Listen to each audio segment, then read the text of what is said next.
Ma, I'm doing a show. That's the outro.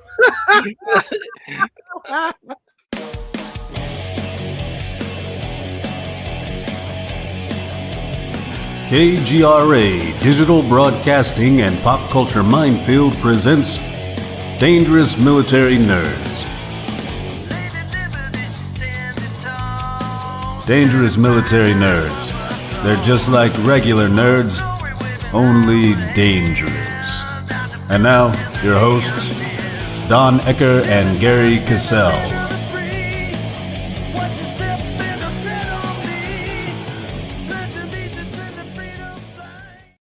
That's a cool song. Okay, got a question. Dangerous military nerds. We're just like regular nerds, only dangerous. We're very stabby. Sorry. We're What very the hell stabby. makes us dangerous? We're just stabby. We're very stabby. I was laughing so hard at that opening that I forgot I had a cough drop in my mouth. Oh my God. Oh, got it. Yeah, it's Holy like, crap. God, Chanel, you have one job. Actually, she's got multiple. One of them is to deal with us in the first place. Yeah.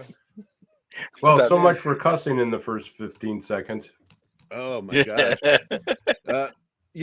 With that out there, I'm going to go ahead and throw this one out there too. Boom. Warning. The following program involves discussions between military veterans.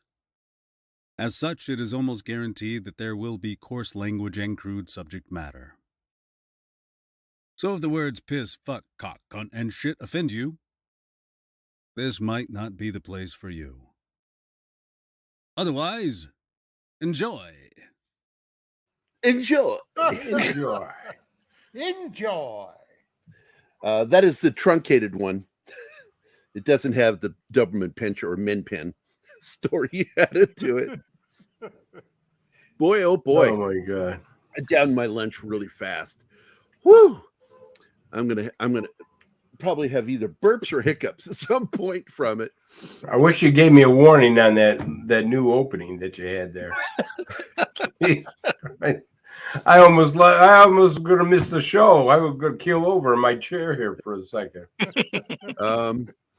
We got a new breach video too, just in case if Monkey or Bush shows up. We got a new. Plus, I got this one. This one's just for you and me, Don. He finally really did it. You maniac! You blew it up! Oh, damn you! God damn you all to hell! Damn sons of bitches. Yeah. But it's Wednesday. We had our morning show today. It was really fun.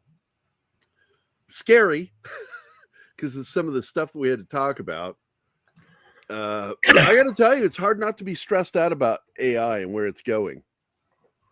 Hey, Elon Musk just said that we need to put brakes on it. Yeah, we played the reading of his little letter that he put out. And I got to tell you, I'm 100% agreement with him. It's like I knew all that shit back in 1984. I thought you were going to say back when you were in Korea. Do you know? Oh. No, that was later. Do you know why I knew all that shit in 1984? Please tell us, Don. I went to see at the first showing The Terminator. Oh, yeah. Yeah. Yep. Skynet, man. Skynet. What was science fiction today? Science fact. It's pretty much where we're at. There's Bush McFadden. Well, you know, Don, with the military having such a crisis in manpower, this is where the Pentagon's going to turn around and go, hey, we need robotics. We're going to need artificial intelligence. And that's their gateway. It says, because we can't get patriotic people anymore to join the military. I tell you what, they better not. Bad. That would be very bad. They're already talking about it. They're already saying that, hey, you know what? People don't want to join the military. It's a volunteer organization now. So why don't we just put robotics and AI if we can build it? What did I say 150 times, Gary, in the last several months? What Them did I sons say? of bitches. No, not that. Although that would also work. Nixon, when he did away with the draft, Yeah. serious mistake. Serious. We need the draft. We need the potential of everybody having skin in this game. Everybody. Always. And the problem is they keep looking at young voters. That was supposed to entice and excite and make young voters want to vote for Nixon. That's what that was all about. Nothing else. And it failed because young people didn't like Nixon. Nope. No. No. Nobody liked Nixon. I didn't like him. I feel bad for him though. But because Barry Goldwater is the one who convinced him to resign. I think he should have taken a hit. I think they should have gone through the process of the impeachment.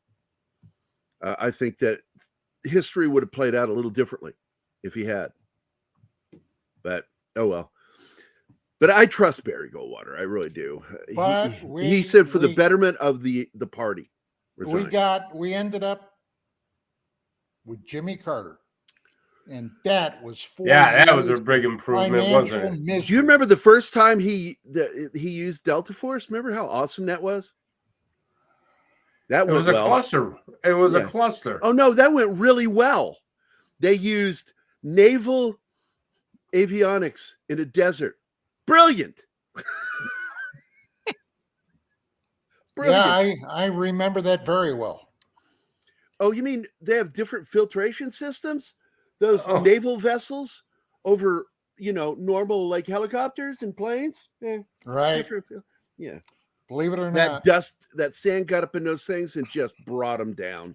And I saw an interview a little bit after that with Charlie Beckwith. Oh, he was not a happy cat. You know who I'm talking about, right? Yeah. Charlie Beckwith. He was head of Delta Force. Delta Force. Time. Yes. Yeah. Yes. He was I think he was the creator of Delta Force. Yeah, it's what 70th Ranger Battalion? Yeah. 75th, I think. 75th. Yeah, I'm staying corrected. Yeah. So yeah, and of course he couldn't say anything really about the commander-in-chief, but everything you wanted to know was read right all over his face. Yeah. It's so similar to the Afghanistan pullout, that Delta Force debacle, and it's not the guy's fault. The equipment, everything failed because they didn't want to go in with enough helicopters. They didn't want to check them over beforehand. There was a problem with that. Then you see the Afghan debacle. It's like history is repeating itself again. Well, it does when you don't use history properly. Correct. Keep it in context. Always those who don't learn their history are doomed to repeat it. Yeah. History is the gift that keeps on giving. You can learn so much from your past. But if you ignore the past or like some groups of people like to do, rewrite the past, you are doomed to repeat it.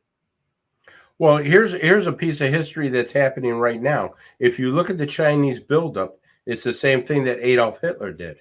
If you look at the Communist Party in China, how they're building up, they're talking about war, they're planning for war, and nobody is saying, hey, these guys want to take us on here in a couple of years. And we're just going la, la, la, la, la, and stuff. I mean, we could start damaging them by, trade embargoes and the whole bit. Not with the guy currently in office, Chris. I stand corrected. Come on, man. Too much financial interest there. Hey, you know what I really like, though? When he gives his little public speeches and skips all the major news and just starts talking about ice cream. I love that. Because that's what, as a fat guy, I'm interested in ice cream. Chris told me not long ago that we're dealing with a pork chop. Pork A chop. pork chop. That's exactly it.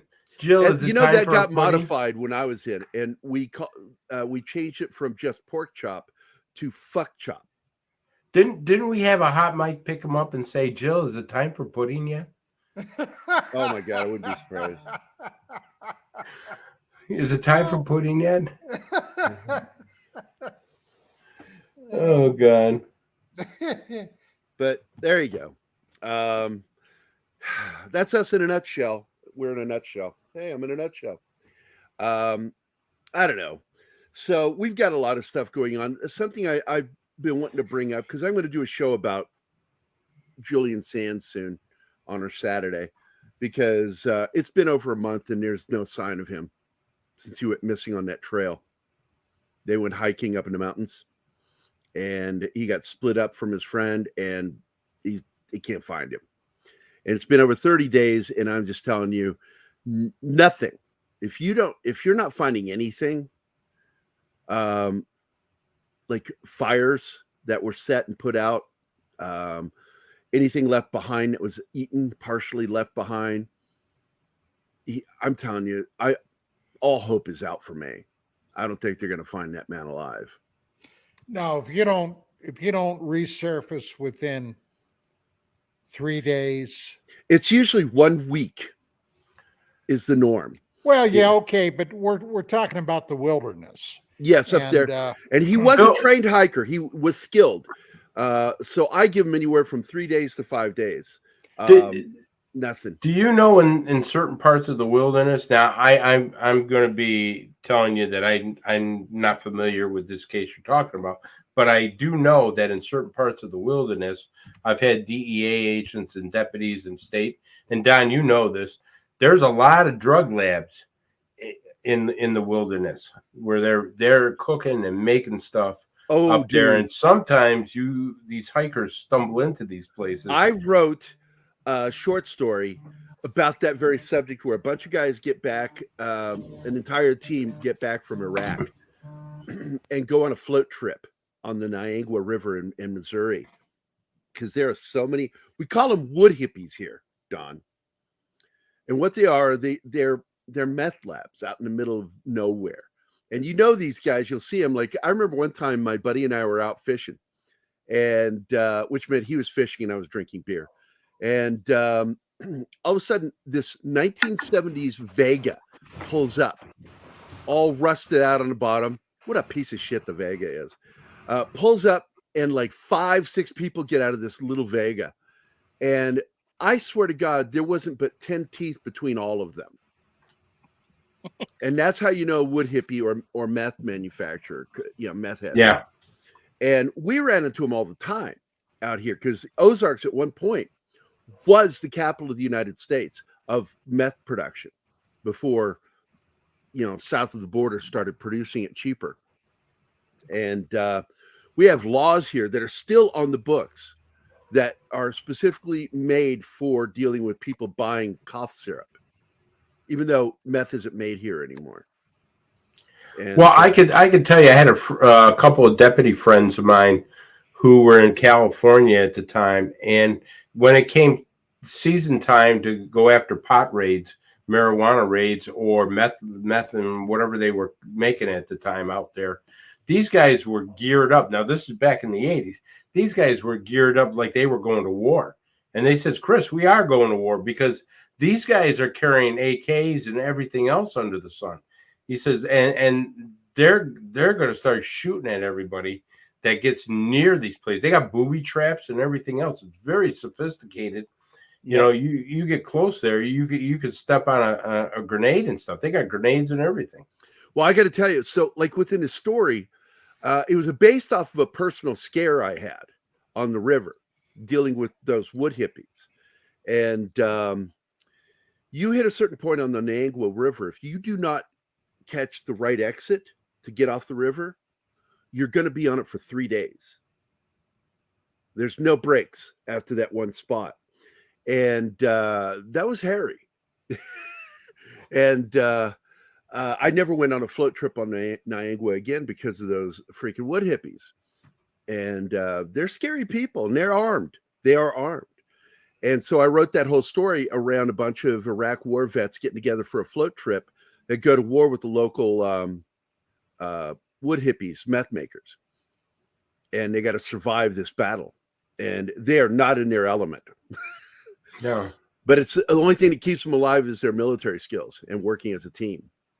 Well, they say that a lot of people that go hiking in the wilderness, there's a large percentage that are kidnapped or taken hostage or killed by a lot of drug dealers up there in that part. Yeah. But to say the least, we've got that problem here in Missouri still with the wood hippies. If they're not making meth, they're making other stuff, including I've drank a lot of locally produced moonshine, real moonshine. And I have to trust the person before I will drink that stuff because that shit will make me go blind. Here in sunny California, of course, marijuana is legal. I mean, it's cool. Used to be, you had to hide it and blah, blah, blah, blah. Well, not anymore.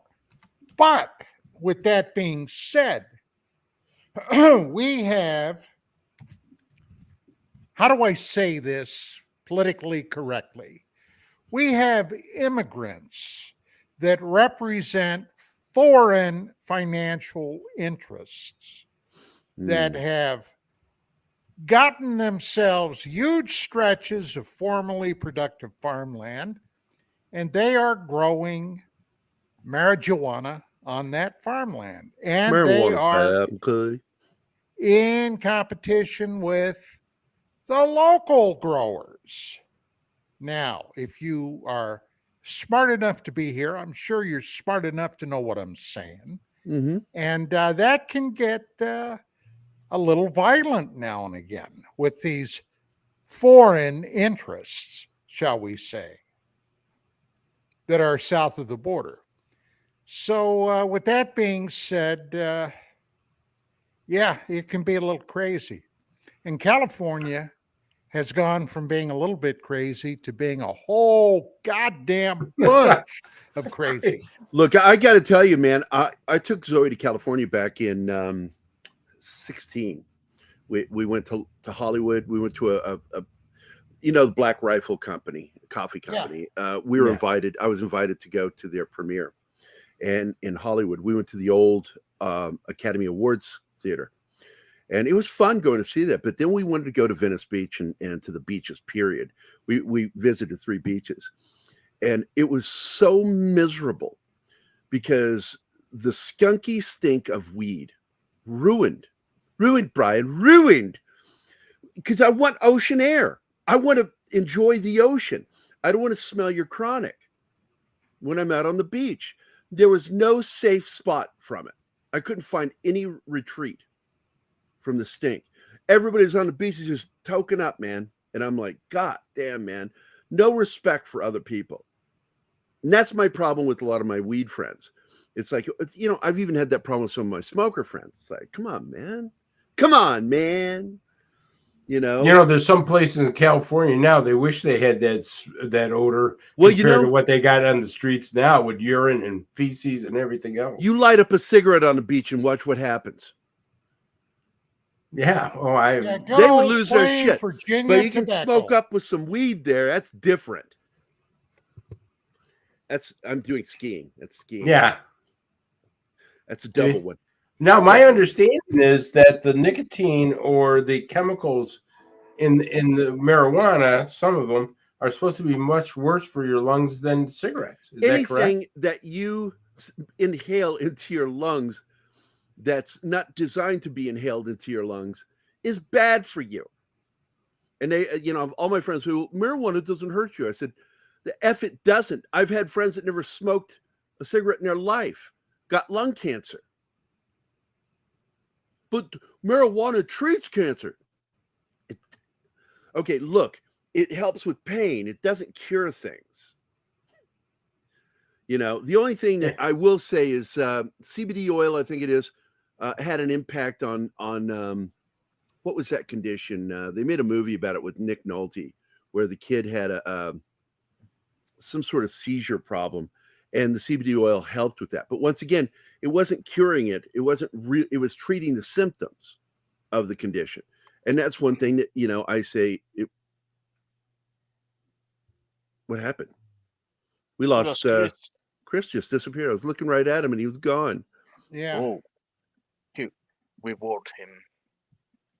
I don't know what happened, man. I don't We know what bored happened. him to death. Bored him to death. But anyway, Well, weed basically helps increase your appetite, okay? And the bottom line is for somebody that's dealing with cancer, chances are they're taking chemical treatments and they don't have any appetite, etc. So the weed helps them get. Hey, my old man who died at age 59, all right, 59. He basically ended up with cancer, and he had worked around asbestos in the military, and I think that's where it came from. But he took the leukemia treatment. So what the hell? What do you call it, Gary?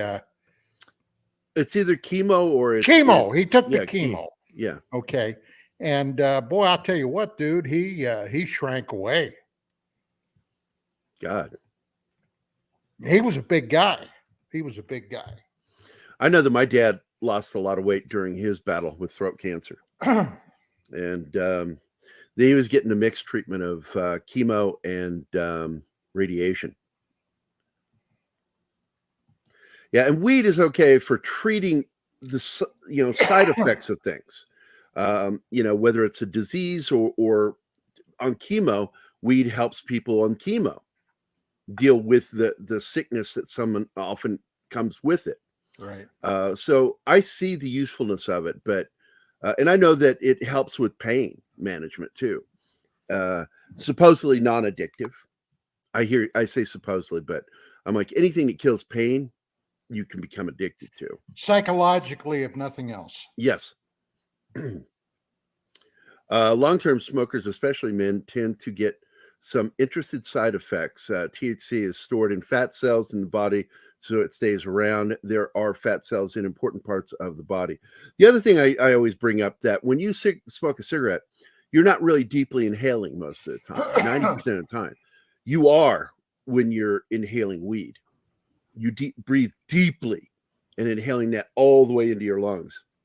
So that has to have lasting effect. And I know that it has lasting effects. Hey, Chris, did the Grays come for you or what? Yeah, I'm telling you, we must have said something bad about pudding, and all of a sudden, the IRS agents were knocking on my door. There you go. So I told him, I says, lawyer, and I'm back. And stuff. Now I had some technical difficulty for whatever reason, but everything happens up in Buffalo, New York. I'm waiting for the alien invasion, earthquakes, 7-foot snowfalls, ice storms, trees. You falling. still got snow, or did it go away? No, we had snow today. It snowed earlier today. This is just like, I think God said to Satan, "Hey, you can have Buffalo. How you like that? Okay." Because the weather up here is unbelievable. We have windstorms that are unbelievable up here. You wake up at 2:00 in the morning, it sounds like a freight train is coming for your house. I'm telling you. Well, we've had so much rain. I woke up this morning to a rainstorm, and believe me, for Southern California, this year has been bizarre. But we've had a lake come back. A lake came back after being gone for like 60 years. Okay. Dry, nothing there. Today there's a lake. So what's that tell you? It's not good. It's just not good. And we're having thunderstorms again tomorrow. Where's that? Hey, Gerry, can I make a comment to one of your guests or one of your listeners? Yeah, sure. Well, Chanel, put that thing up again from Parrot Head. Well, I thought that was hilarious. You got it there? Sure it wasn't a bunch of angry husbands? I'm 68 years old, pal. Okay. My days of hunting and fishing for that are gone. All right? You're lucky you can get me to watch a porn movie nowadays. Jesus Christ, angry husbands. Yeah. I told my wife I'll never have another woman in my life again. I'll turn gay before I have another woman in my life again. Hey, I'll call you later, buddy. You got it, Bill. Oh my goodness. There goes my radio career. There goes your career. So we got some people joining in here. We got let's see who's all here. Penny is here, Andy Morrow, Das Wolfen, Anima Confusa, Boosh McFadden, Thunder Duck, Dragon Ruse, Scott's here, Scott Lewis, Joe's Atmosphere, Kai Locke, Parrot Head, and Black Az is here. Outstanding. Nice crowd. Good to see you guys. What was that? I saw something about ducks. Nice for ducks. Oh, talking about the weather. Yeah. You know what weirded me out? When I lived in Northern California, I would have to drive all over Northern California for my one job where I was a respiratory therapist. And I did home respiratory therapist, tests and assessments. And I hated doing it because driving on the what is that? The I-5, what a nightmare highway, bumper to bumper, 70 miles an hour. Wow. That was the scariest thing I've ever seen in my life. Coming back from the Bay Area, heading back to Sacramento, sack of tomatoes. But my God, man, just ridiculous. Living in Northern California is like a different state. Now, I've always felt that they should break from Southern California because they water Southern California. They supply all the water, and they need to cut that off because Northern California gets hit with those laws where drought season, all of a sudden Northern California's got plenty of water, starts getting hit with fines if you water your lawn, if you take too long of a shower. The local government's watching your water use. Yeah, that is crazy. Northern California, F that place. We have 3 breaches. Oh, we have breaches. I wear breeches. Stinking breeches. Yeah. Okay, I'm going to play the new breach one. This is given to me by Monkey Jeebus. Maybe we should get in through the back door. There you go. There you go. I like seeing New York split into 2 states, just like California. I mean, New York City and upstate New York, because it's totally different atmosphere. Yeah, it's like I've always felt the same way here in Missouri, and a lot of Missourians feel this way, that Kansas City and St. Louis should leave the state, officially sanction themselves as like their own states, because they can screw up our voting here. They have more electorates. Mm-hmm. So whenever we have internal state things, or even when we vote for an election, they can the entire state votes one way, and then Kansas City and St. Louis will go, we're going to go the other way, and screws our state up. Yeah, that's why they're trying to give us a purple City. color.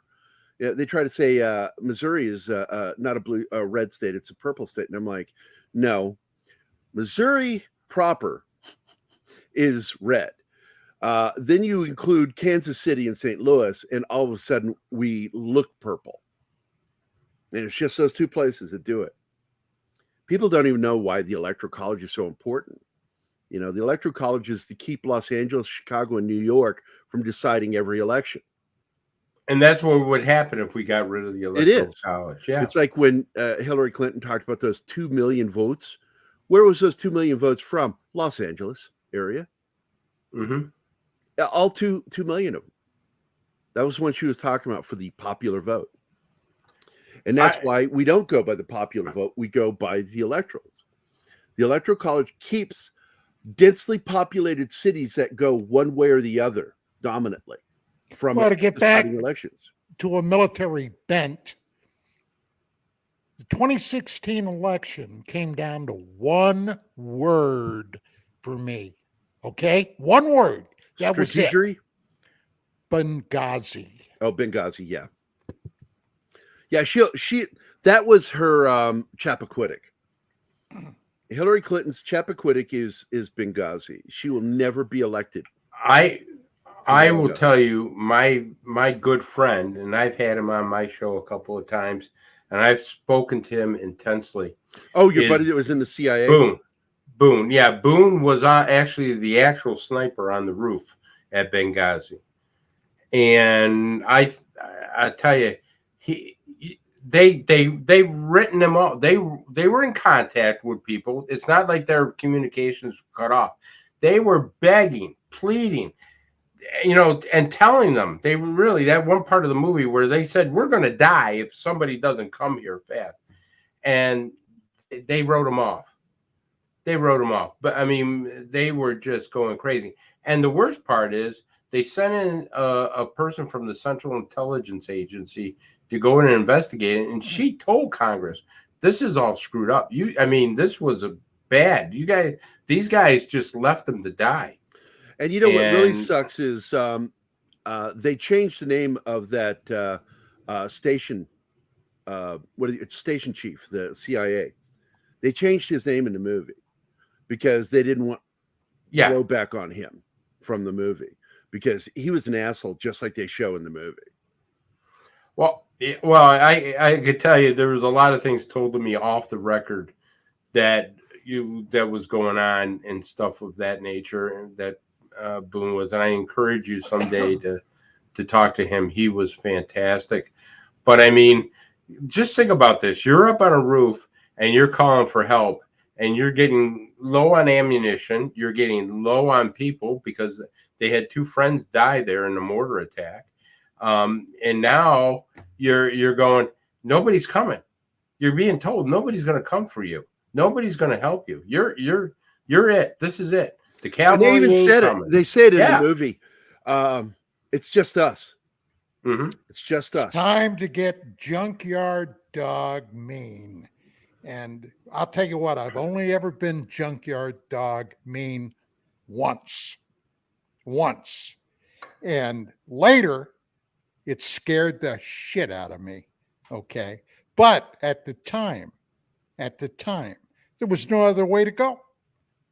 Okay. And when it's coming down to thee or me, now's the time, mother.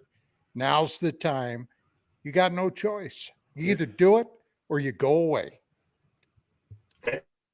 Yeah, I had the same thing happen to me when I was in an American embassy in Nicosia, Cyprus. You have to get junkyard dog mean when you're dealing with 4,000 or 5,000 people that want to kill you, and there's only 7 of you. And they tell you can't shoot. You know what my attitude is? Yeah. Foxtrot, Yankee, sweetheart. Foxtrot, Yankee. Yeah, it's a little hard to say that to the Secretary of State, Henry Kissinger, at the time, because he's in Washington telling you can't shoot. And that's exactly what they said. You can't shoot. You could use gas, you could use a whole lot of other stuff, but you can't kill them. How about bayonets? How about that? Can't use anything that'll kill them. But they're trying to kill us. There's sniper fire and everything else going on. Well, when his ass is sitting over there with my ass, then he can talk shit all he wants. Henry Kissinger sent a memo or telegram as we were being sieged, and he says, if they take the 3rd floor completely, then you can evacuate. Well, guess what? The embassy only had 3 floors. Yeah, right. So if the 3rd floor is taken, we're dead. So, I mean, that didn't make a whole lot of sense. Henry Kissinger. Henry Kissinger. So, I yeah, hate suits. I really hate suits. armchair warriors, man. We have a problem with that in this world. We always have guys that don't know shit about, tactics on the ground, dictating how to fight it. The rules of engagement have always been crazy. I talked about it in the script, City of Fire, which I wrote the first draft and Dale Dye wrote the second draft for that, I show the insanity where they just had a firefight and the talk orders them to weapons tight. Cease fire, your weapons tight, your weapons tight. And he's looking at the guy they were just fighting, just looking right back at him. And he just killed a bunch of people. And he's got him in his sights and he can't shoot him because they were given the command weapons tight, which is the more modern term for, fire. Actually, gentlemen, I got a question for both of you because this is something that I've been looking at. The military right now is losing a tremendous amount of people from retiring or just leaving. Yep. The guys who are seasoned veterans, people like you, Don, people like you, Gary, that were seasoned veterans that know the smell of war. Now we're not getting quality people, or we're not getting a lot of people, and the seasoned veterans are leaving. Who is going to train these guys when we go head to head with China? I mean, we're screwed right now. If we go up against China, we're screwed. We're screwed with Russia. Biden talks a big game, but he doesn't have, unlike previously, he doesn't have the big stick, as Teddy Roosevelt would say. See, with Schwarzkopf and when we were in the desert, we had battle-trained veterans who were ready to go, and they did a phenomenal job. We had great generals that knew exactly, what to do and stuff. We don't have that now. We're in trouble. Well, it's hard to believe, but it's a matter of fact that Vietnam was 50 years ago. Okay, 50 years, a half century. But I had several buddies that were non-vets that served in the sandbox 15 years ago. All right. Now, they were seasoned guys. All right. One of them was Kevin Randall. Now, today, if that happens, unfortunately, I think it's going to have to come out of a book. All right. And if it comes out of a book, we're going to have a bloody nose until people get smartened up and squared away. Now, just like in World War II, okay, in World War II, now my granddad was a World War I vet. He went back in World War II at age 40. He was 45 or 46, but he was a master machinist. He received a direct commission to captain, had to go through OCS at 46, but he ended up serving in China, Burma, India. And when he came back, he was a major. But today, if we had a bad situation, we'd have to rely for a leavening force, in my opinion, this is my opinion, on guys that have served in the sandbox in the last 10 to 15 years if they were willing to come back. But those guys got used and abused with continuous deployments over there. And how much appreciation did they get for it? Okay. They all came back. If they were in the shit, okay, they came back suffering various degrees of PTSD. All right. Now, I know that had I have been physically capable of it, I'm not because of my leg, but had I have been, I would have been willing to serve over there. All right. Of course, my wife would not have been happy about that. But be that as it may, I would have been willing to do that, but today it's hard to say. And hey, get ready because it's going to happen. At least initially, we're going to get our asses kicked, and that's just the way it is. It's going to happen. All right, because number one, if you've got a military that are more concerned with what kind of fucking pronouns you use when you're talking about and this bullshit. What's that guy's name? Chairman of the Joint Chiefs, Millius, or what the hell's his name? The chairman. Milley. Come on, guys. Milley. I forget the name. Is it Millie? Milley, General Milley, you're talking Milley, about. yeah. Yeah. He's more concerned about being socially correct than teaching the men and women how to successfully kill the enemy. Okay. Hey, forget this bullshit, neutralize everything else. The military is there to do one thing when it's needed. Destroy your enemy. Kill people and break up their shit. All right. That's the only reason there is a military. This other bullshit that we've gotten involved in the last half century or more, all right, of going out and nation building and, Meals for Wills and all this other crap, that's bullshit. That's not the military's, main objective. Not their purview at all. That's not what they do. You know what? Right. I'm telling you, what scares me. We got slipped the green weenie right up where. What scares me is like when I went into the Marine Corps, and guys 10 years before me was even rougher. I mean, when you went to Parris Island, pal, you were in hell. But you were, when you graduated from Parris Island, you were ready to take on the world. You were ready. You were ready to go to war. I mean, there's no question about it. I mean, nowadays, if a recruit gets too stressed out, they can have a timeout. Why? Can you imagine telling a drill instructor, "I need a timeout"? Hold up your stress card. I need a timeout. You can't talk to me when I'm holding this card up. I mean, what are you going to do when you're facing the Chinese or the North Koreans? You're going to hold up a card. Wait a minute, can't shoot them. I'm a little stressed out. Don't forget Iran. They've been acting up recently. Hey. And I tell you, in Syria, don't be surprised if World War III doesn't start right there. Right with those guys, because they hate us. And that's what people have to understand. There are people in the world that hate us. They want us nothing but dead. And all you had to do was look at ISIS, buddy. No, ISIS. Those boys over there. I did not like it when a certain president kept calling him ISIL until I wanted to talk about one of my favorite shows when I was a kid, named ISIS. Almighty Isis, the Egyptian goddess.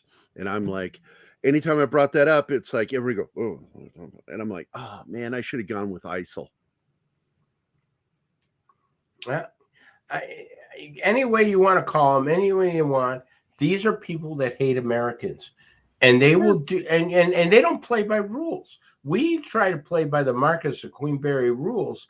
Remember when they were capturing Americans and cutting their heads off on YouTube?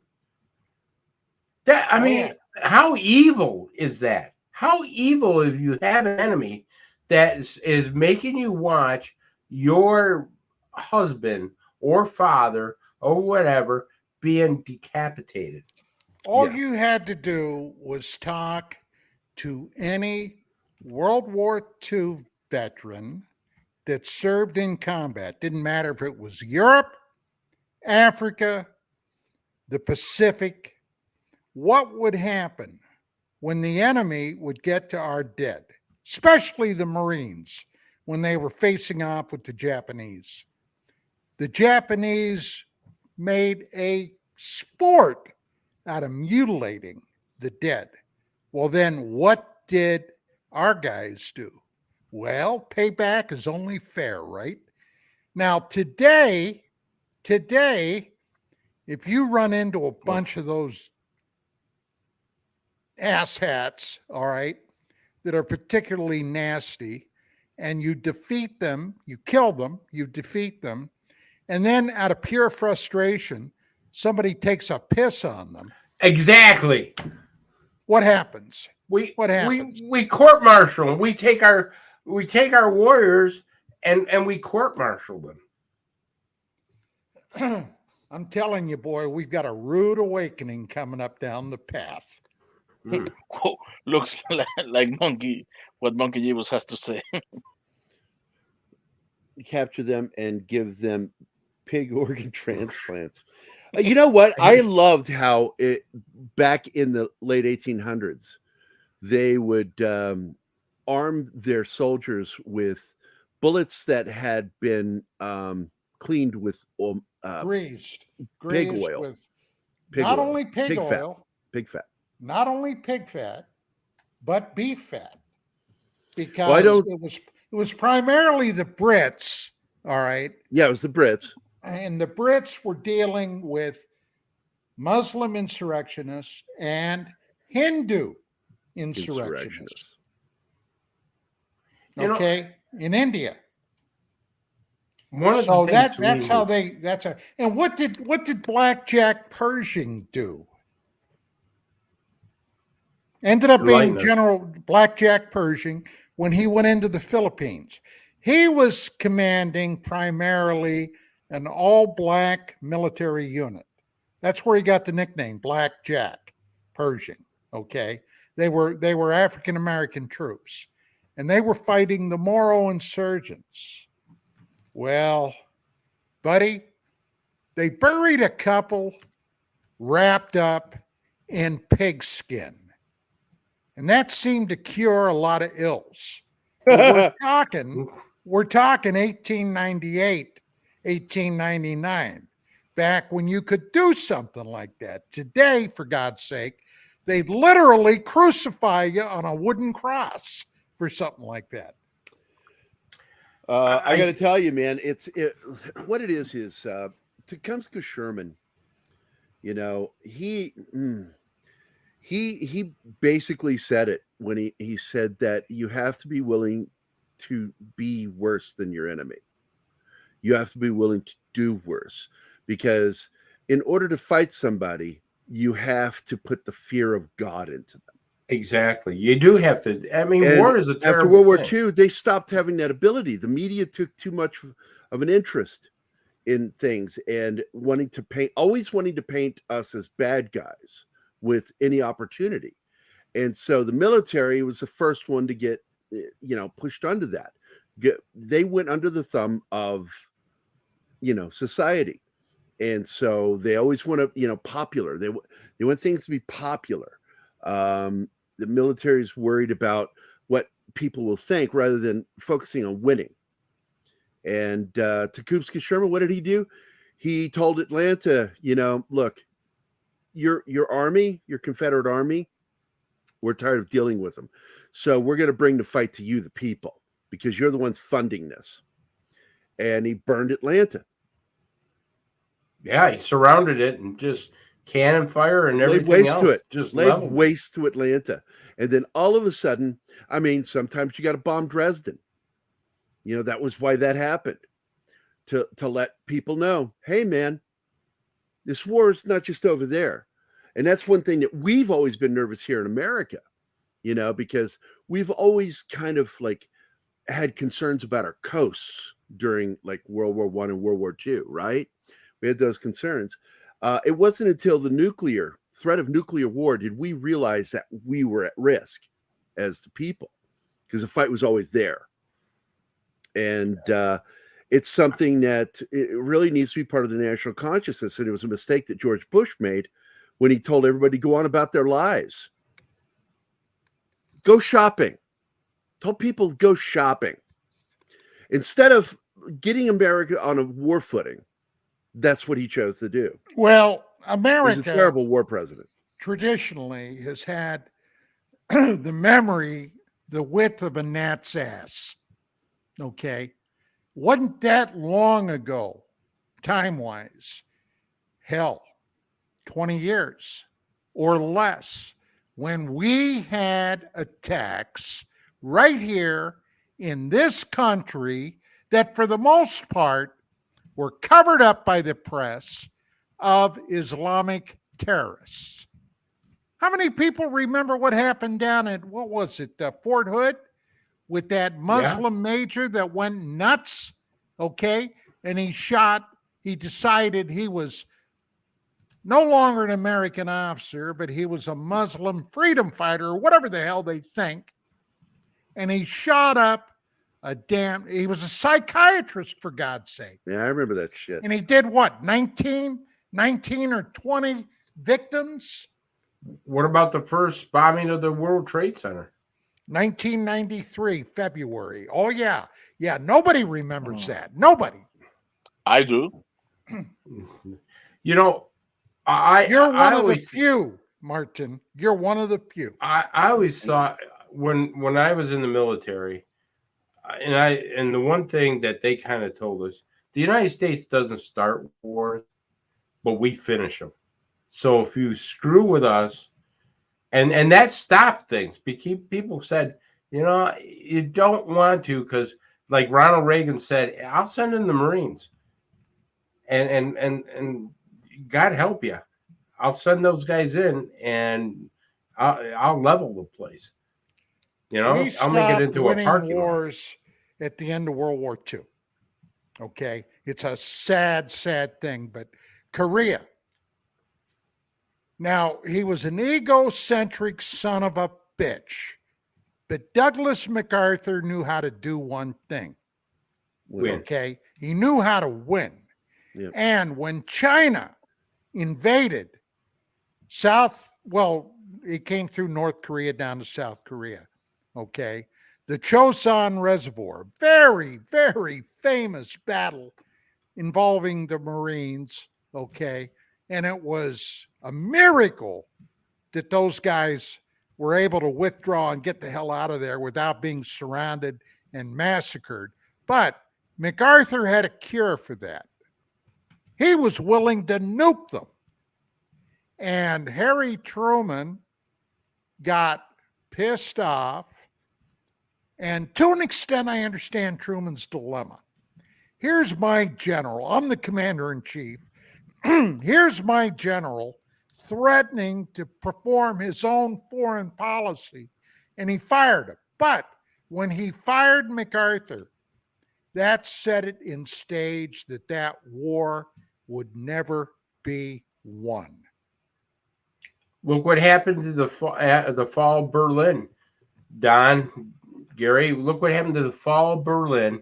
Well, you had the insurgency. A lot of people forget that we had an insurgency in Germany after the war. The Bayer Meinhof gang. And all the Germans were fine with them until that one bombing. And some Germans got killed. And then all of a sudden, they were up in arms over the Bayer Meinhof gang. Remember that? Yeah. But also we had in Germany, we were criticizing Patton at the time. And Patton was saying, hey, listen, we're not done yet. We're going to have problems with the Russians. We're going to have problems with them if we don't take control of this country the right way. And sure enough, they criticized Patton. They wanted to destroy him. They took his army away and fired him from his army. And look what happened. It came true. Military heroes, politicians don't want to hear from military people. Real military people. And that's why you see these woke guys now, like Millie.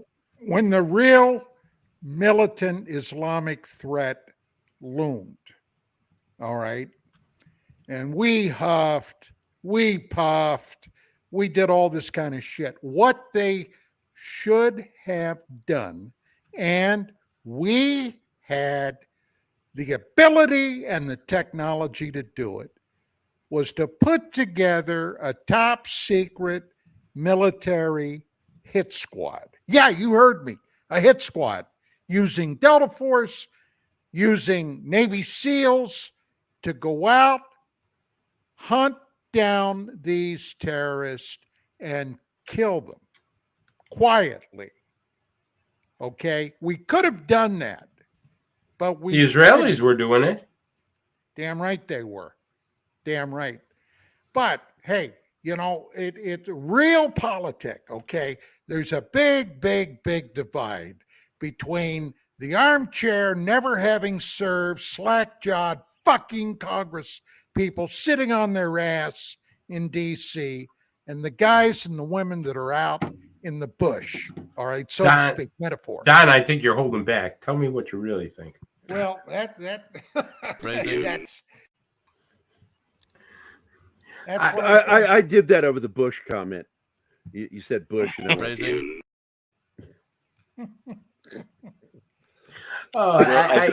think we had to go to the break, right? Yes, we do.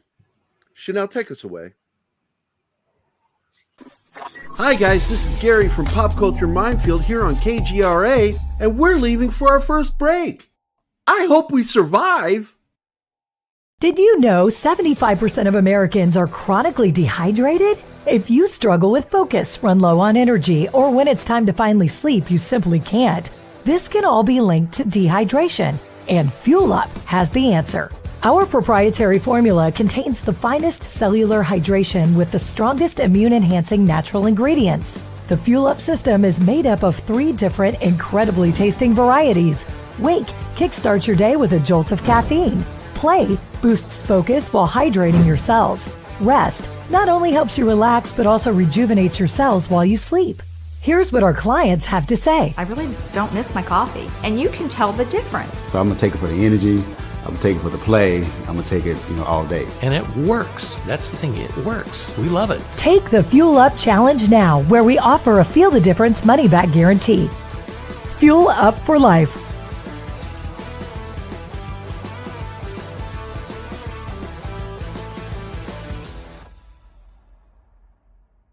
Hey members, the new KGRA DB app is now available on iOS and Android devices. Gain on-demand access to any KGRA DB programming.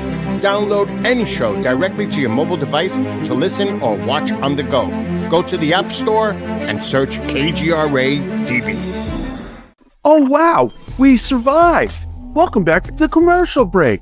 Now for some more Pop Culture Minefield on KGRA. Hey, we're back. That voice, I hate it. Anyway, welcome back. When I hear you on that coming back, you know what I always think of? How you like to hit me with a stick? No. I think of Tiny Tim singing "Tiptoe Through the Tulips." Yeah, but I don't do it falsetto. Tiptoe through the tulips. Geez, Don, I got another windstorm going on.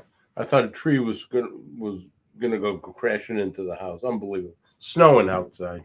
Yeah. This global warming is killing me, man. Yeah, I want some a little bit up here, for God's sakes. Oh man. Yeah, yesterday it was 60. It got a high of 69 with the sun out. I thought I was back in heaven. But today I wake up, we got thunderstorms, we got storms. Tomorrow we got thunderstorms. I'm sick of this. Ready for some spring weather, by God. Well, Dawn, it is spring weather.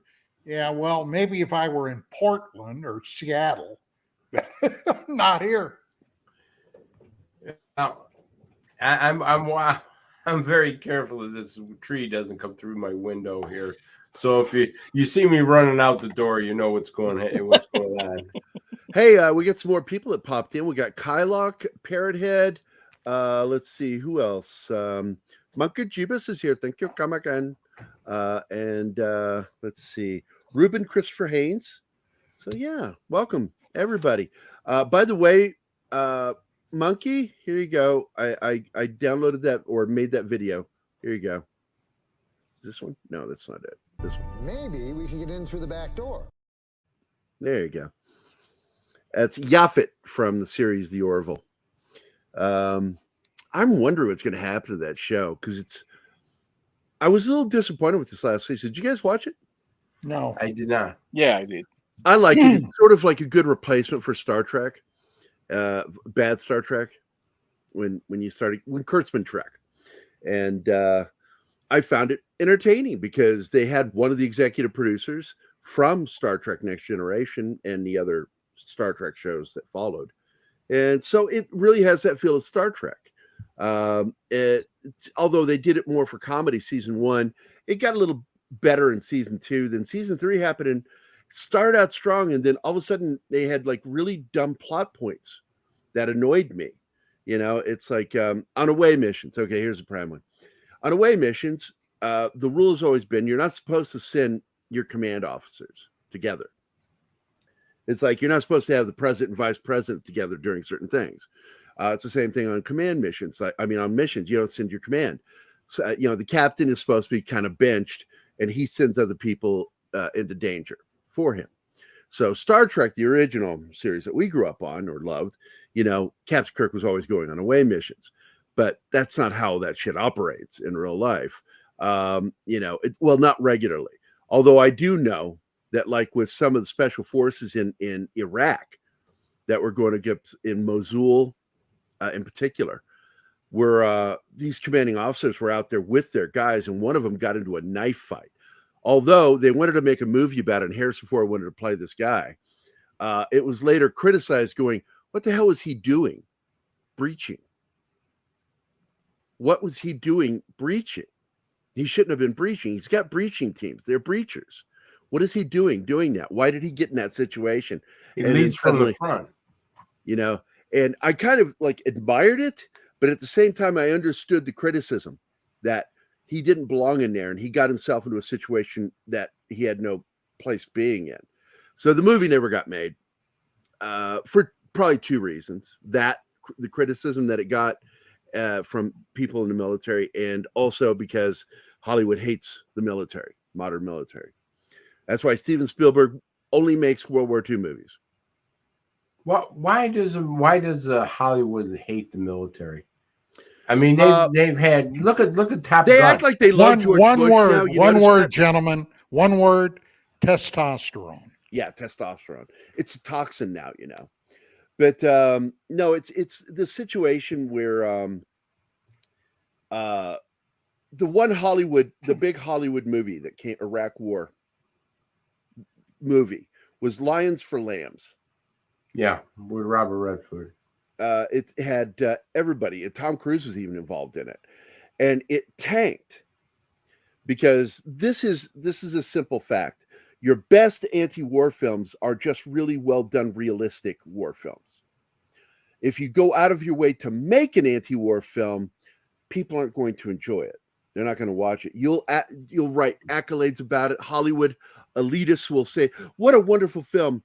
And Hollywood elitists include a lot of your established critics, the guys for the major magazines and TV shows. They'll give it accolades, but nobody will go see it. It'll be a box office failure. The reason why is the true test of the mettle of a good war film is if it does well in the box office. And some of the best, last 30 years, some of the best war films that were done believably, and they were scary when you watch them, they're stressful to watch, did well financially. Because how about Full Metal Jacket, Gary? Did Full Metal Jacket do Full Metal Jacket is in itself an anti-war film, but it's not anti-soldier. Whereas you turn right around and look at Platoon, it's an anti-soldier film.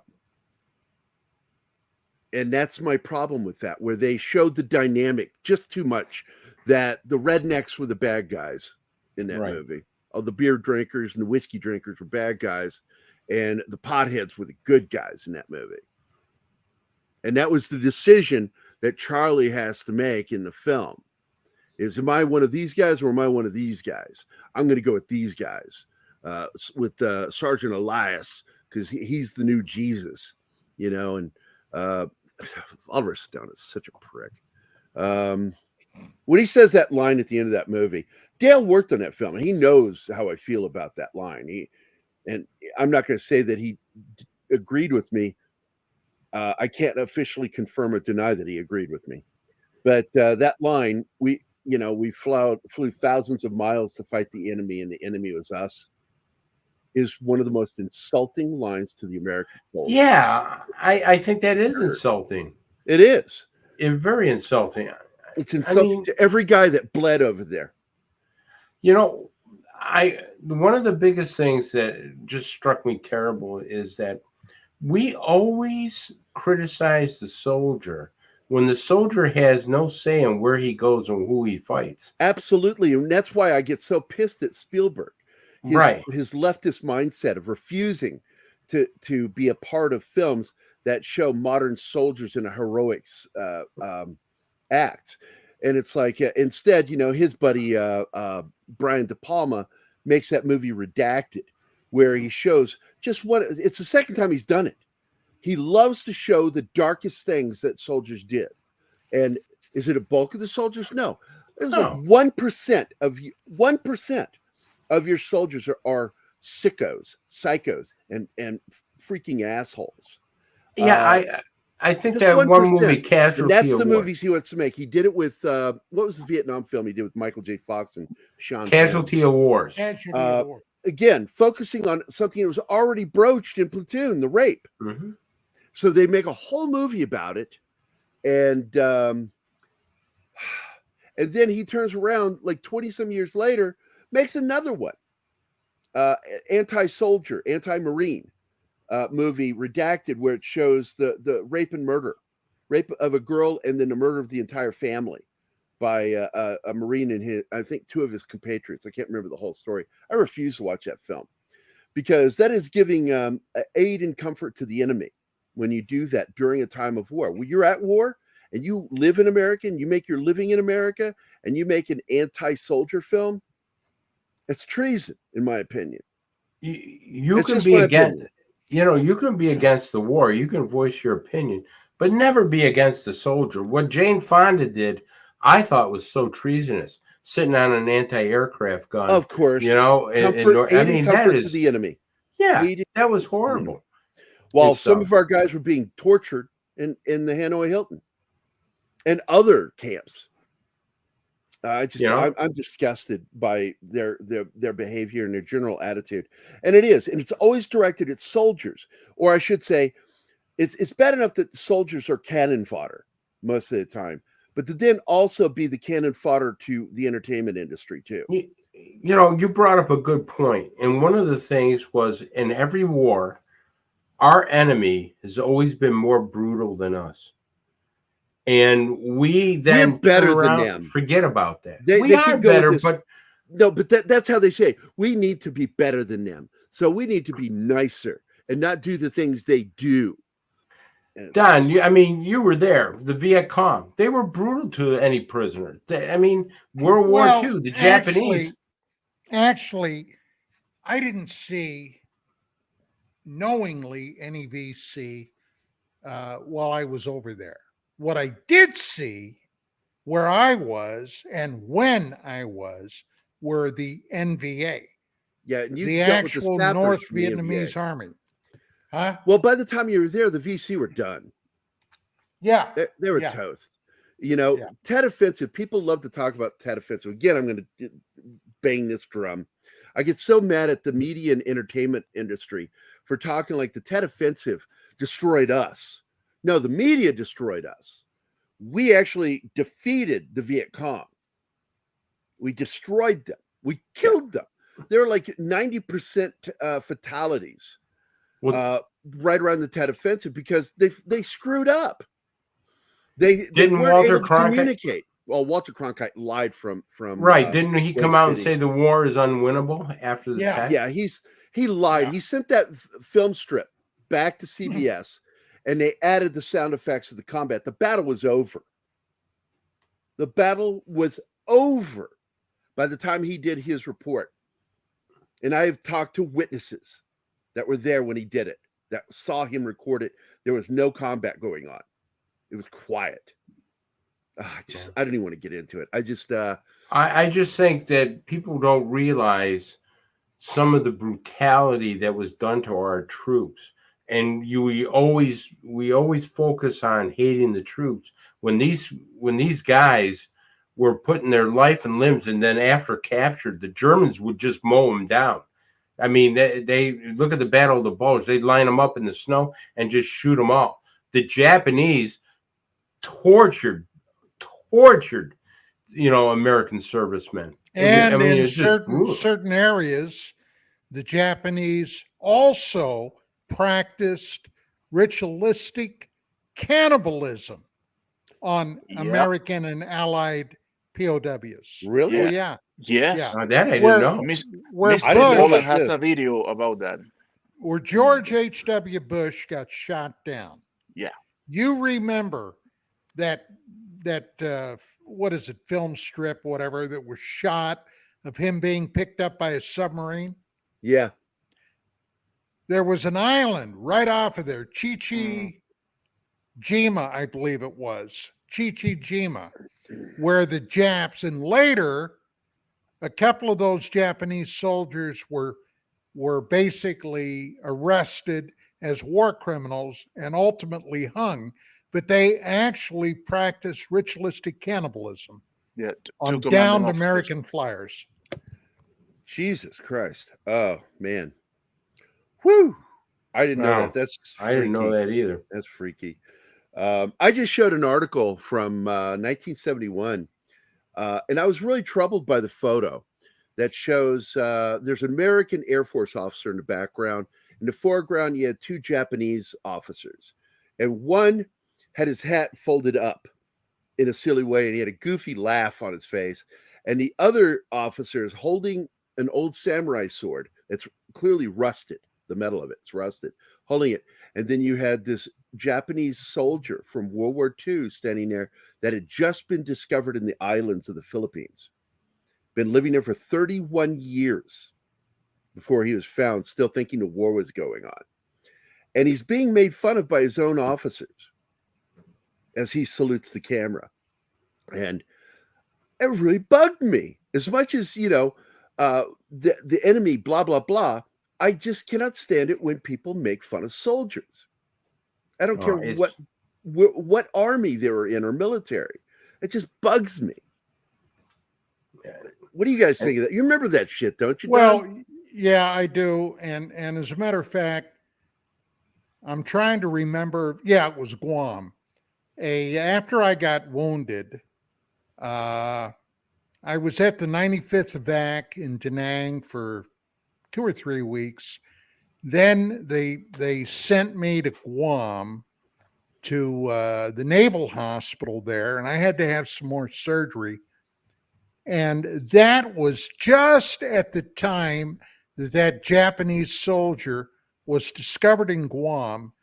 I don't remember if I don't think he came out and gave himself up. I think he was captured. But anyway, big news story. This was in 72. Okay. So yeah. And I gotta remember now, I came from my home in Pennsylvania. Every man, practically everyone that by that time were in their late 30s, their 40s, had been World War II vets.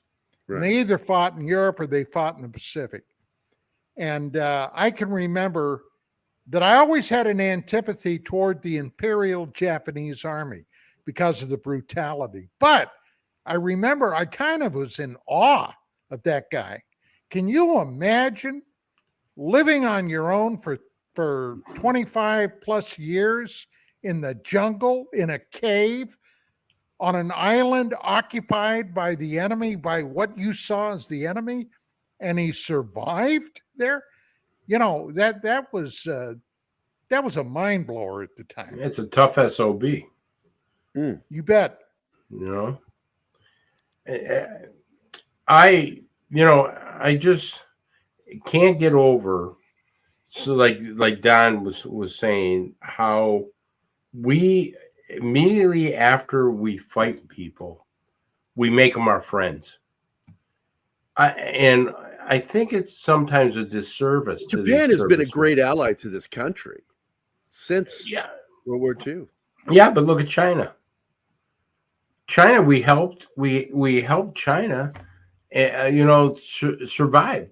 China would be desolate now if the Japanese. Yeah, we had guys fighting there before we were officially in the war.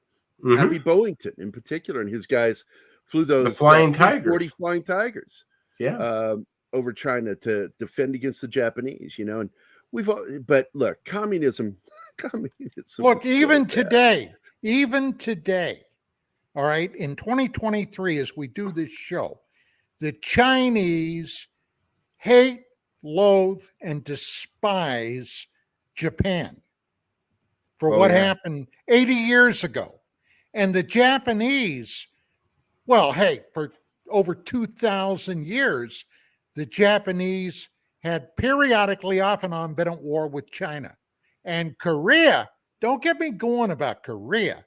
Korea is another place that in 1905, the Japanese took over when they kicked the hell out of the Tsarist Russian Navy.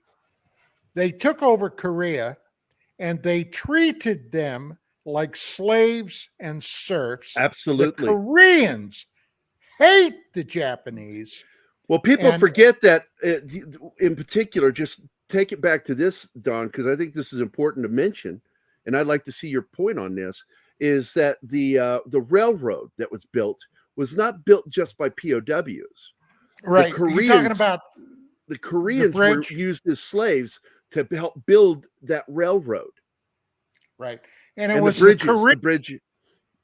It was the Korean women that were the comfort women, quote unquote comfort women, which were officially sanctioned. They were turned into whores to service the Japanese army. Yep. And Korea has not forgotten that either, boy. Let me tell you what. It's cultural hatred. It goes from generation to the next generation, and it's something that, boy, it is hard to conquer when there's that depth of hatred towards another culture. I have a question for both of you guys. Why does Russia hate the Japanese? Because there was talk about the Russians wanting to invade Japan. Yeah. Well, Japan faced off with the Russians, and there were some big battles between the Imperial Japanese Army and the Russian communists under Stalin before the war got officially going on. Because, right, when the Japanese invaded the Asian mainland, all right, first thing they did, they overran Mongolia and they established a puppet emperor in Mongolia.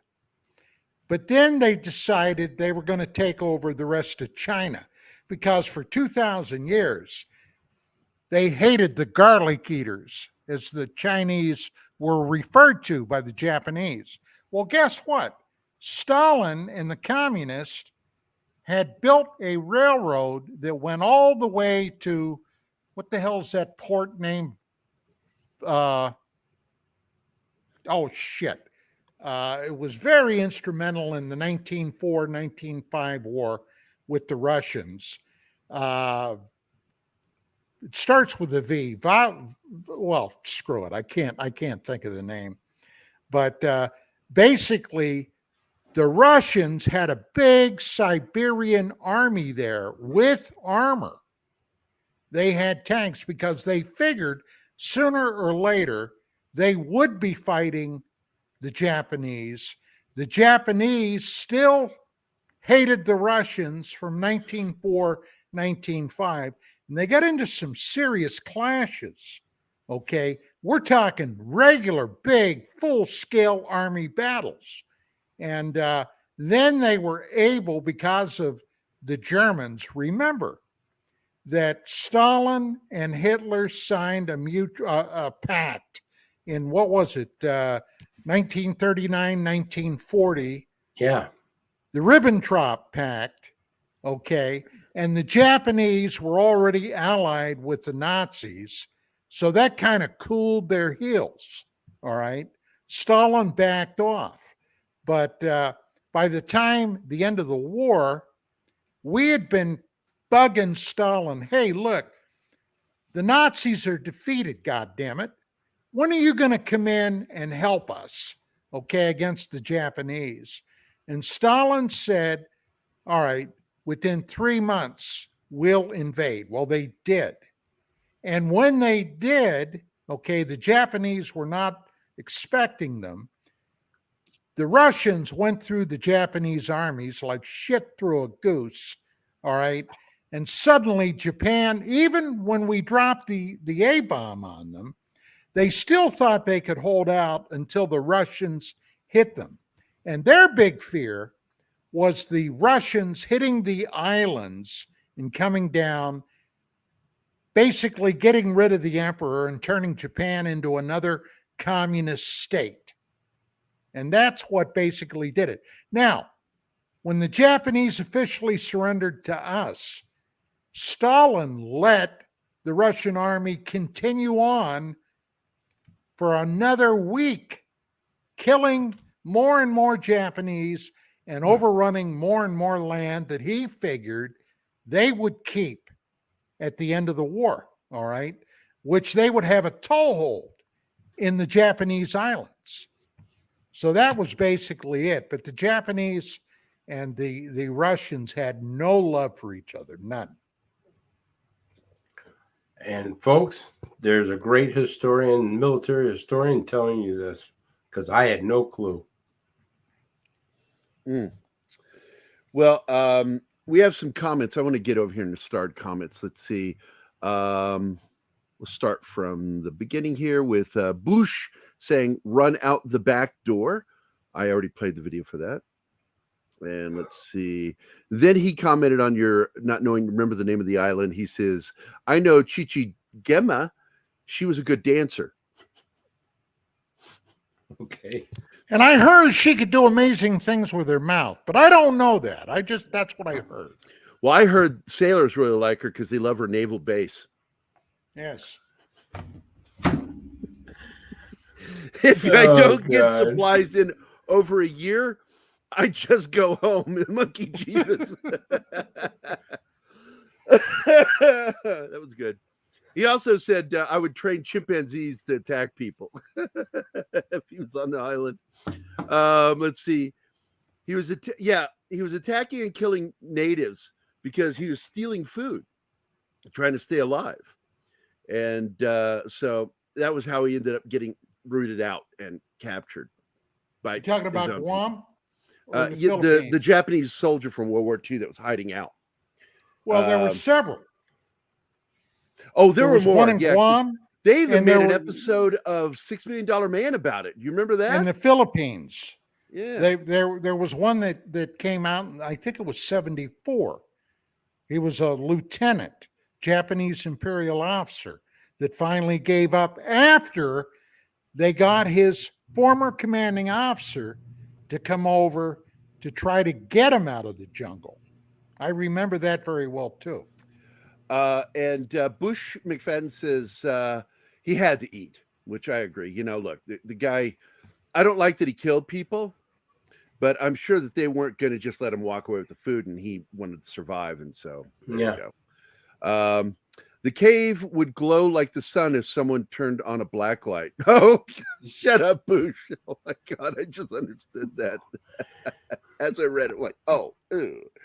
Yeah, you don't want to. Yeah, I'm not going to make that joke. Russia fights Japan for islands. Yeah, it's control of the oceans, really. Let's see. I don't even know what to say there, Bush. China. Yeah, China. What's that? I don't. He's just playing around with the pronunciation of China. They used to have survival skills back then, and it's true. And by the way, hi Vinkman's girl, how you doing? And then of course, my girlfriend says Vladivostok is the name of the place. Even though Thank you, Anima. Thank you. And I actually remembered how to pronounce it, Vladivostok. What is that? What? Is that you? Yep, it's you. It must be something going on because I mean, it's snowing bad here. It sounds like somebody turned on a vibrator and put it in a drawer next to you. I can tell you that's not the case, but you just made me look out the window and I go, holy crap, look at that snow coming down. Oh, wait a minute. You're saying he was eating the natives, killing and eating them. I never heard that. Ah. Oh, I didn't What know would you that. say? What would you call that? He was eating Filipino? No drums. Ha Nothing. ha ha ha ha ha ha. Well, guys, listen, I have to go get ready for my show, I Detective. So if anybody's interested, we got some great clips of what happened in Nashville. The cops did a phenomenal job there. And thank you so much for letting me on your show. They What's rushed that? towards the gunfire. That's the way you do it. And you know why? Because they had great training. They didn't defund Unlike the those police, other they ones trained that them. we won't mention by name right now, Yeah. that held back and hid while Right, kids in were U being Valley. killed. Kids and teachers were being killed. But when These you guys went train, in. just like the military, if you train the cops right, you train them with good training, they react properly because they're confident, they know what they're doing. And you know, they're using sound. They were really listening because they were getting ready to go down that one hallway next to the stairwell because the stairwell door was open. They got that extra sound that was clearly coming from upstairs because they didn't hear it down the hallway. They heard it from the stairwell. I can tell you, the guy at the first door says, "Give me 3 guys. We're going right now. We're not waiting. Give me 3 guys."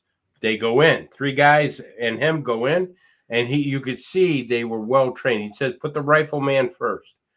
He goes, "Get the guy with the rifle up front."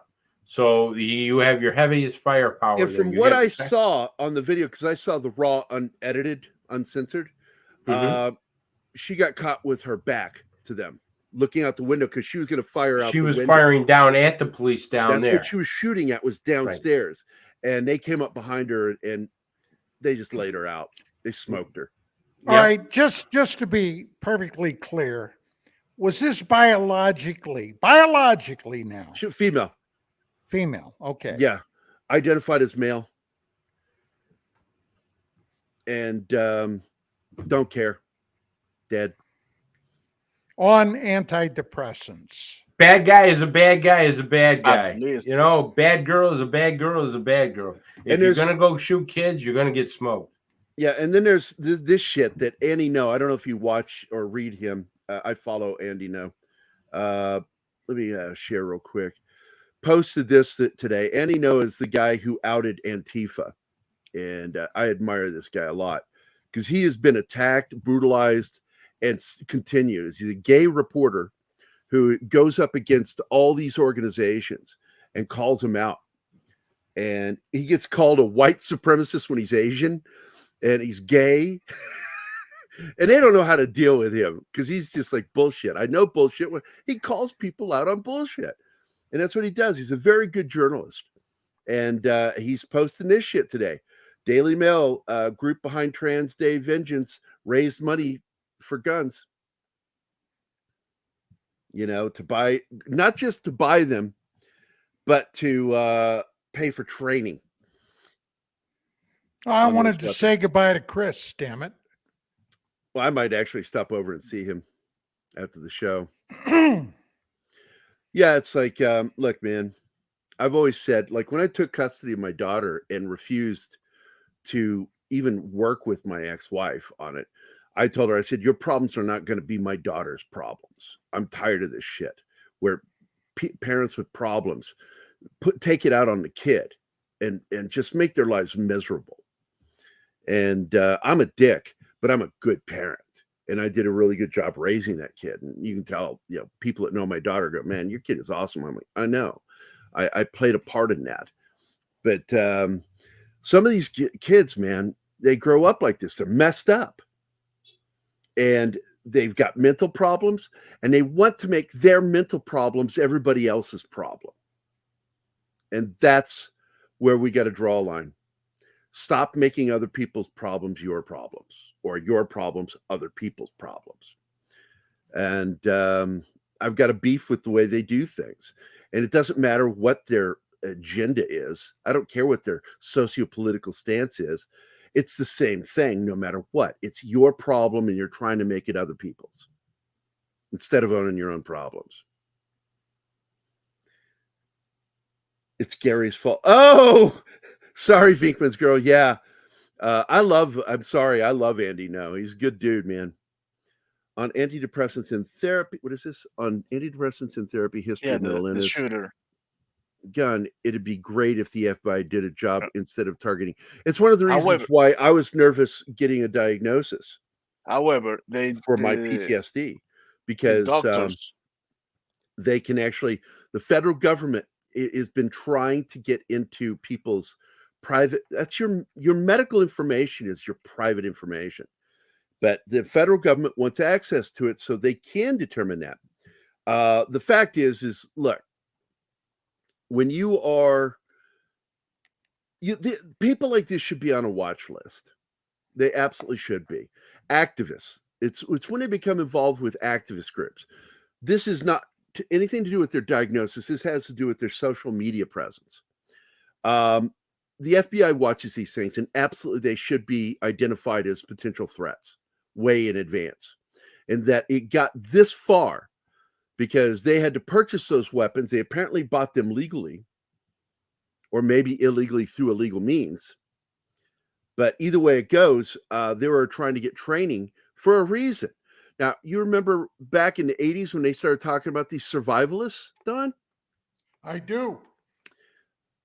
These people are just as crazy. If those people were crazy, they're just as crazy. You know, I believe in being trained, but I'm not going to live in some sort of camp with people. I'm still going to try to survive in the real world and make do. But I think there's, you know, I'm probably going to get some flack for it, but fuck it. I don't care. I think some of these people are quite a few being short of a burrito. You know, or as one would say, a few club sandwiches short of a buffet. There's just clearly something wrong with them. That's everything now, Gary. That is everything. All right. For the most part, I have basically stopped watching news programs because when I do watch them, yes, I agree, and I consider myself pretty aware. Okay, I try to stay on top of things. I see, and it's so obvious to me, I see such a bias that I'm distrustful of everything practically I hear. Everything. Yeah, it's always better to get the raw news feeds. I don't like Reuters, but I like Reuters' raw news feed because there's no opinion in it. It's just the information. And once you start getting opinion involved in it, it's no longer news. It's editorializing. You know, and well, I don't want to 25 years ago, back when I was doing my original radio program, all right, UFOs Tonight, which was on CRN, the Cable Radio Network, for several years, Dwight Schultz, the actor, Lieutenant Barclay in Star Trek The Next Gen, and the A-Team, Howling Mad Murdoch, was my co-host, all right? And one time we were talking about some news item that had popped up, and I'll never forget, Schultz said, "Oh, I see we've got the national views." And I said, "What? The national views? It's not the news, it's the views." In other words, you know, the news reporter was giving his personal opinion. And by God, he was beyond correct. Yeah, you're absolutely right. And today, that's about all we get are the national views. Now, you take this unfortunate, tragic shooting the other day. What's the first thing that happened? It was politicized. All right. Oh, for the guns. The president. This is why I want to get rid of assault weapons. Oh, wait. He started with ice cream. Yeah, well, okay. All right, that's right. I guess he did. Yeah. They broke from the commercial, and he's like talking about ice cream. And then he gets into the political anti-gun thing. Yeah. But, you know, these people, now there's an example of somebody that never served. Not only did he never serve, the guy never had a real job. All right. Never had a real job. He's been a politician and a grifter. Yeah, you heard me. Grifter his entire career. And now he's telling people like you and I, after we've got this slew of politicized DAs, left-wing politicized DAs, turning criminals willy-nilly back on the street, no bail or anything else, damn near regardless of what the crime is. All right, throw them back out, and many of them absolutely go around within a day or so, and they're doing more crimes. All right, telling you and I, and I am a law-abiding citizen. I don't give anybody any bullshit, but that if somebody breaks into my house, he doesn't want me to have the ability to defend my family against this incursion. Well, on top of that, they also have those implanted political district attorneys and prosecuting attorneys. That's what I just said. Yeah, that's what I just said. And they're charging people for here's this. A guy that is surrounded 360 degrees by men with guns. So he doesn't have to worry about it, does he? No. Exactly. It's ridiculous. It really is. And I agree with you wholeheartedly. Monkey says it's why Scientology is against psychology, because it's not solid and can be used against people. The cult recognizes other cults and how they work. I'm not sure if it's really that. I could argue that a little bit, because there are parts of psychology that are good. Scientology is against psychiatry. Mm-hmm. He's saying that psychology is a cult, as well as, you know, cults recognize cults. And I think that there is a cultist mindset in psychology, but not all psychology. Twitter outrage mobs gives them the illusion of the reality they want. Yes, that's true. It's just reinforcement. That's all it is. Bush says the doctors are too scared to be honest. They don't want the media and the FBI attacking him. I think it's worse than that, Bush. I think that it's absolutely about profit too. That they see this as a means of making money. And the Hippocratic Oath has been thrown out the window a long time ago. That's all I got to say about that shit. I think that comment has to be with the doctors do not want to say on what medication the shooter was. Well, that might be true, but it doesn't matter. You will get an itemized report, and the police should be allowed to release that. The media is playing politics. So Ramos was identified way before the feds not only did nothing, they encouraged him. It's a series of events that could have been prevented. Yeah, a lot of this is preventable if people in law enforcement either did their job or were allowed to do their job. It's a little both. I don't know what you're saying no to here. No, Gary, it's flat out. Oh, the news. No, it's not. No, you're misunderstanding what I'm saying. I was trying to say something quickly because I didn't want to interrupt Don for long. Of course, it's about propaganda. That's what the whole editorializing is. It's a personal opinion. They're opinion pieces. You know, editorializing is when you put your personal spin on something. So obviously it's propaganda when it's done by somebody on the left. Clearly. So yeah, you're not disagreeing with me. You're just reiterating what I said, but to a greater extent, because I didn't want to interrupt Don. Too many people doing their bullying on platforms after platform and getting support from people wanting relevance. Actually, it's the exact same statement previously. They get this false sense of bravado from all this fake support. This is why I get mad at people with Jim Carrey in particular, actor who suffers from mental illness. He does something off kilter and people are like applauding him. It's like, no, he needs to get help. There's something wrong with him for saying that. Nobody normal says that. Nobody thinking rationally says that. So let's see. Next one. Can you get Dwight on? You really got excited when you started talking about Dwight Schultz. Done. Yeah.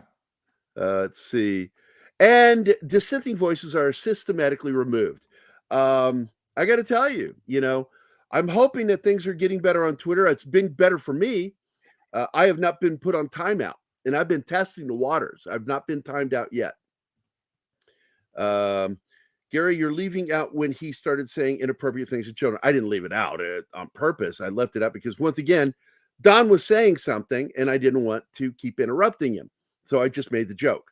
Move in, move out. That's what comedy is. In and out. Just like sex. Oh. And people clapped again.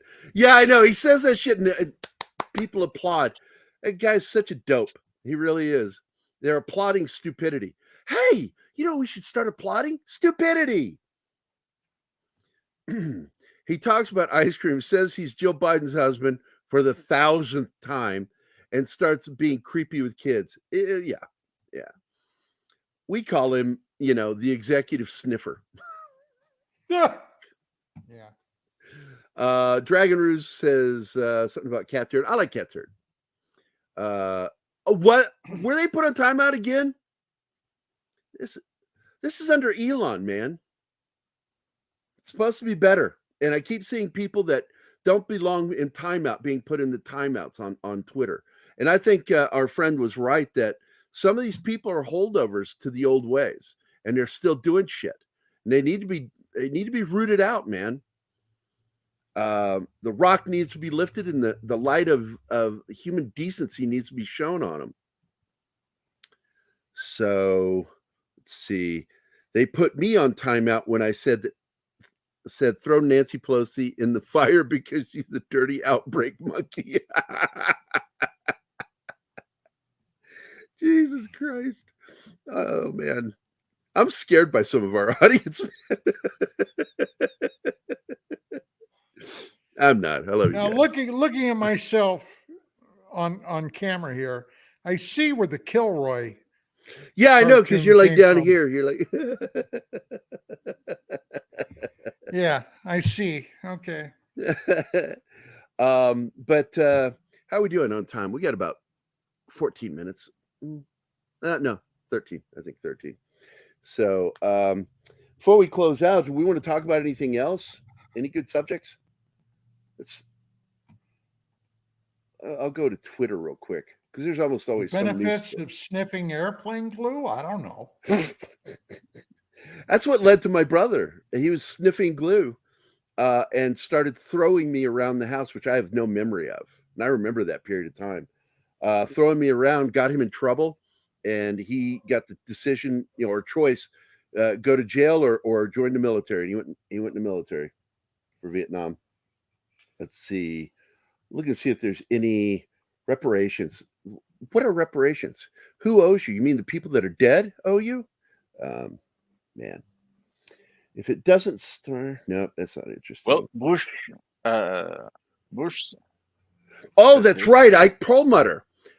This is the guy that ran Marvel for television. And he was really kind of had a strangle on Marvel Entertainment for TV. And Feige wanted more control.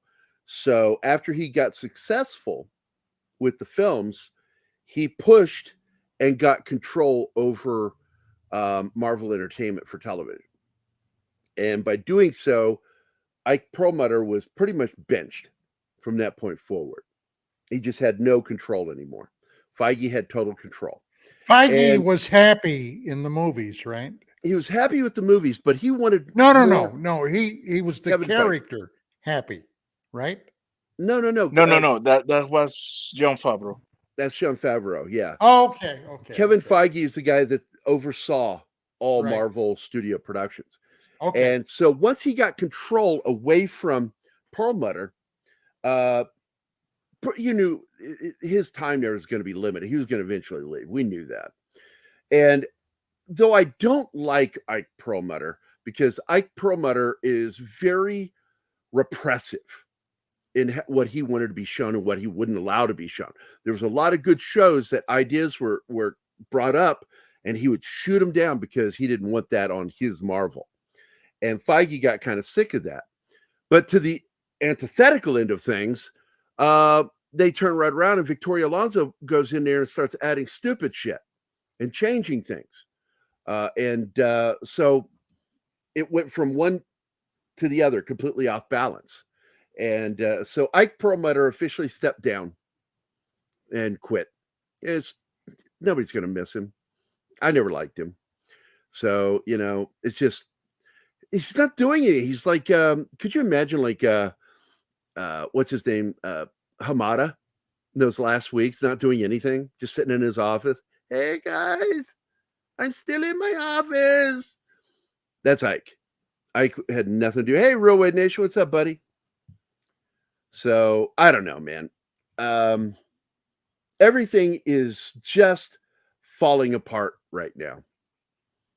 And I've taken little to no interest at all in entertainment past just the general speaking, because my heart got broken in December.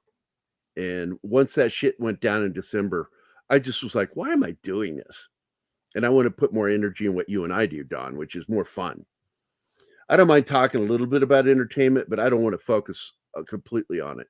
Because it's just very disappointing. Speaking of entertainment, you know what I've been watching recently? All 5 seasons What's that? Of Stargate Atlantis again. Scott does that too. He and Dawn watch it every day. Every day. They're watching Stargate Atlantis. And they're also watching Stargate Universe because it's all available for free on Pluto. Pluto is a free platform owned by Paramount. And they have a lot of good stuff on it. Some really terrible commercials. You get a lot of Star Trek, Picard, and Discovery commercials. I'm just telling you. Be prepared. Have that mute button. That's what I do. I mute the TV when those commercials come on.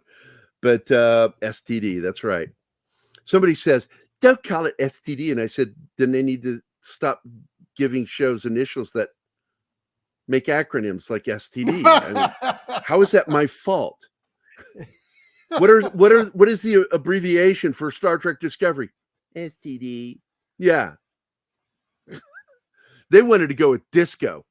And I'm like, disco's dead now. It's just stupid. For over 40 years, it's been dead. Oh, yeah. Yeah. I came back from Europe, man, and I knew it was over before I got back. Don't get me wrong. Like the number one hit in Ireland when I was there was ABBA's Dancing Queen. All over Ireland, you'd see Irish women doing their laundry, cooking, singing the Dancing Queen. But I just remember that, the punk movement of London, because I saw the early stages. I was there for the riots between the Teddies and the punkers. Ooh, bloody. Scared the shit out of me. Well, I got to tell you, I liked ABBA's Dancing Queen. Oh, I did too. Oh, yeah. But it was, I saw what was happening with the punk movement, that rock was going to move in a new direction, which became for me new wave, even though officially there's no such thing as new wave. It does exist. New wave is an offshoot of punk where it became more mainstream. And new wave brought us synth new wave, which I really like too, like Flock of Seagulls and shit. I really like the whole new wave movement.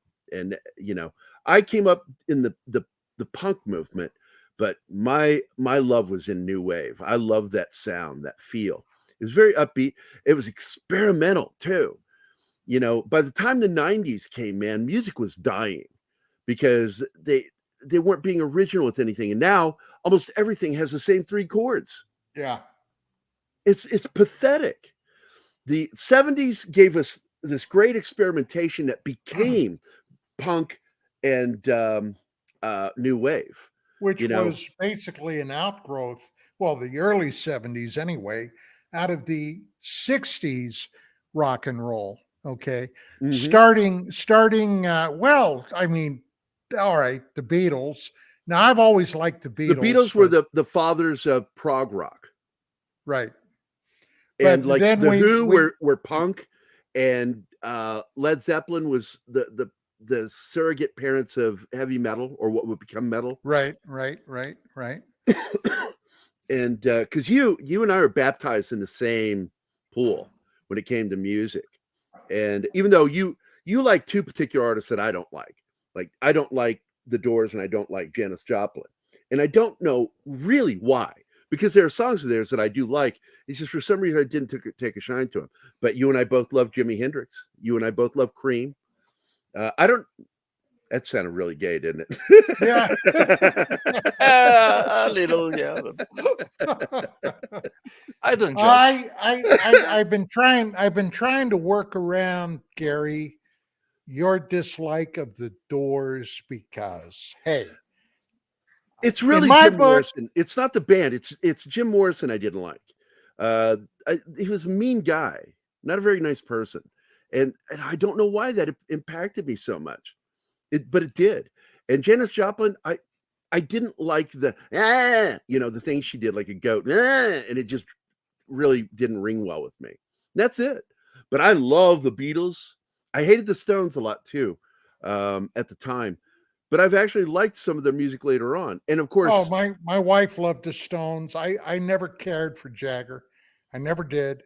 I'm not sure why. I got into David Bowie. Did you get into David Bowie though? Oh, he had some good stuff. Yeah, he did. I'm a big Bowie fan, and I felt like Bowie and Mick Jagger gave birth to Tyler with Aerosmith, because Aerosmith was like somewhere between those two, and they did have a thing for each other. That's a fact. It's in the biography Jagger's ex-wife wrote, that they had a thing, and it's like, oh, ooh, okay. Well, when you're talking about Morrison, here was the thing. There's no doubt. Are you trying to break up with me, Enema? I'm sorry. No doubt Morrison was a huge rock and roll star, but he hated the idea that he was a rock and roll star. He saw himself as strictly a poet. Okay. Yeah. Now, a lot of his poetry in my book was crap, but that's how he saw himself. And he did do some amazing shit. The big Texas beat. All right. Out on the perimeter, there are no stars. And I got to tell you, dude, when I heard that, I was in Vietnam sitting up on the DMZ. And for some reason, that line stuck with me ever since. Out on the perimeter, because, buddy, I was on the perimeter and there were no stars. No shit, there weren't. There were flares occasionally. Flares. Hey, we are coming to the end of the show here. We got about a minute and a half. Kingsport Callows dropped in. It's good to see you, my friend. Cam's Crash Courses is here. But I want to thank everybody for being here. So I'm going to go up here and look at all the names. Penny was here. Thank you. Andy Morrow, Dus Wolfen, Anima Confusa, who I think is trying to break up with me, saying that the Stones were better than the Beatles. Boosh McFadden was here. Thunder Duck, Dragon Ruse, Scott Lewis, Joe's Atmosphere, Kylock, Parrot Head, Black Az, Monkey Jibus, Ruben Christopher Haynes, Cam's Crash Courses, Real Wade Nation Clips, Kingsport Cal, and that's it. That's everybody that showed up. Thanks for being here, guys. It was fun. Everybody in KGRA land, I hope you enjoyed the show today. There's a lot of, I don't know, Don and I like to do the whole free verse thing where we just talk. You and I have a good time when we're just talking. And interesting subjects, very taboo. I'm sure that YouTube is losing its mind over our show, but I've got to be honest, I don't care. I want to thank everybody for being here. I want to thank Chanel for doing a job of producing us today. I'll take YouTube. Although she had one job and she screwed up the opening. I'll take YouTube more seriously when those geeks get out of mom and dad's basement and stop eating frozen pizza. Then I'll take them seriously. I like being in the garage. Anyway. But I want to thank everybody for being here. And Chanel, thank you. And Martin, thank you again for always being the right side of my brain. Don, thanks for being the host of the show. And I guess we're out of here. Bye. Those sons of bitches. Ma, I'm doing a show.